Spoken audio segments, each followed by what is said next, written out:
हाँ तो भाई लोगों ने नेटफ्लिक्स पे एक एनिमेटेड सीरीज देखी जिसका नाम है साकामोटो डेज, जिसके अभी तक 11 एपिसोड आ चुके हैं, लेकिन मैंने देखे अभी तक 8 एपिसोड। और 8 एपिसोड की मैं अपनी जर्नी बताऊंगा कि मुझे कैसी लगी ये एनिमेटेड सीरीज।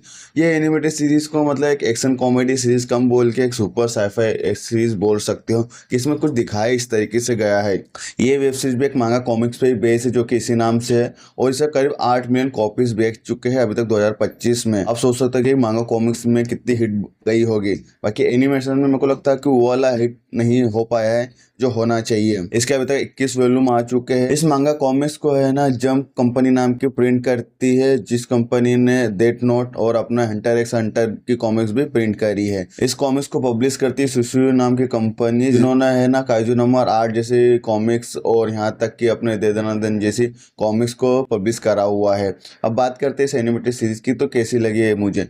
तो इसकी कहानी की बात करूँ तो कहानी दिखेगी एक सुपर हिटमैन की, मतलब नॉर्मल हिटमैन नहीं, सुपर हिटमैन की कहानी दिखेगी, जो मतलब एक सुपर हीरो की तरह एकदम फ्लैश की तरह सबको मार देता है और पता भी नहीं चलता कि कौन आया था। तो वो रिटायर हो जाता है और अपनी फैमिली के साथ में खुश रहता है। तभी उसके जो पुराने कर्म कांड रहते हैं, जैसे मैं हर वेब सीरीज में बोलता हूँ कि कोई हिटमैन होगा या फिर कोई पुलिस वाला होगा, कहीं ना कहीं उसने कुछ ऐसा ना ऐसा करता ही है जिसके वजह से उसको है ना कुछ भुगतना ही पड़ता है। तो यहाँ पर भी ऐसा ही होता है। उसके जो पुराने हंटर्स रहते हैं, हिटमैन्स रहते हैं, वो इसको मारने आते हैं। अब वो क्यों मारने आते हैं यही सब जानने के लिए आपको ये एनिमेटेड सीरीज देखनी पड़ेगी। बाकी इसमें अगर एक्शंस की बात करें तो यार लाजवाब लगता है।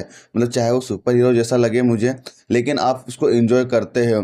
जैसे इस वेब सीरीज का नाम साकामोटो डेजी है, तो इसके अंदर दिखाया गया कि सामने वाला बंदा कितने दिन तक सरवाइव करता है अगर इसको असैसिन मारने आएंगे तो। और ये बंदा अकेला नहीं रहता, इसके साथ में इसकी टीम भी रहती है, जिनके बाद में सबके पास में अलग अलग एबिलिटीज़ रहती है, अलग अलग पावर रहती है, समझ लीजिए आप। जैसे कि सीनो के पास में ये पावर रहती है कि वो किसी के माइंड को भी रीड कर सकता है। उसके पास में एक मासिमो नाम का बंदा रहता है, वो भी उसको मारना ही आता है, लेकिन वो भी उसकी टीम में जुड़ जाता है, जो कि एक टॉप लेवल का स्नाइपर रहता है। उसके साथ में एक लड़की भी रहती है, वो इतनी खास नहीं लगी, पर मुझे कैरेक्टर में पसंद की बात करूँ तो मुझे है ना सीनो का कैरेक्टर और मासिमो का कैरेक्टर ही इसके अंदर ज़्यादातर पसंद आया। यहाँ तक कि आपको है ना जो साकामोटो है ना उसका कैरेक्टर भी इतना पसंद नहीं आएगा जितने कैरेक्टर ये दो मुझे पसंद आए हैं।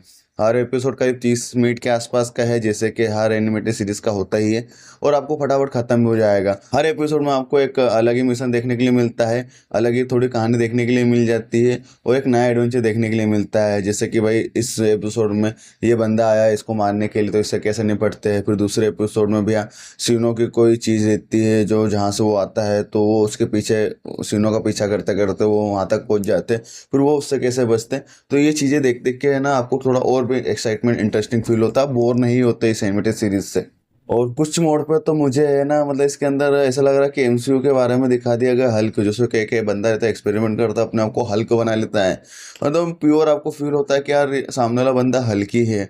मतलब कुछ एक ऐसे फनी डाल दिए गए हैं और कुछ एक एकदम रियलिस्टिक डाल दिए गए, तो आप दोनों को ही एंजॉय करते हो। मुझे तो खूब पसंद आई ये एनिमेटेड सीरीज, और अगर आपने देख ली तो आप मुझे बताइए कि आपको कैसी लगी एनिमेटेड सीरीज। अगर आप इसमें कॉमेडी की बात करो तो यार कॉमेडी वो आपको नहीं लगेगी जो होनी चाहिए। जैसे कि आपने नारुतो में देखा था, जहाँ पर वो साकुरा बस चिल्लाती रहती है और उसका कोई काम नहीं रहता है, तो यहाँ पर भी कुछ कुछ जगहों पे ऐसा ही फील होता है कि यहाँ पर ज़बरदस्ती का ही चिल्लानापन ये डाल दिया गया है। बाकी एक्शंस को में तो आप कहीं पे भी निराश नहीं होगे।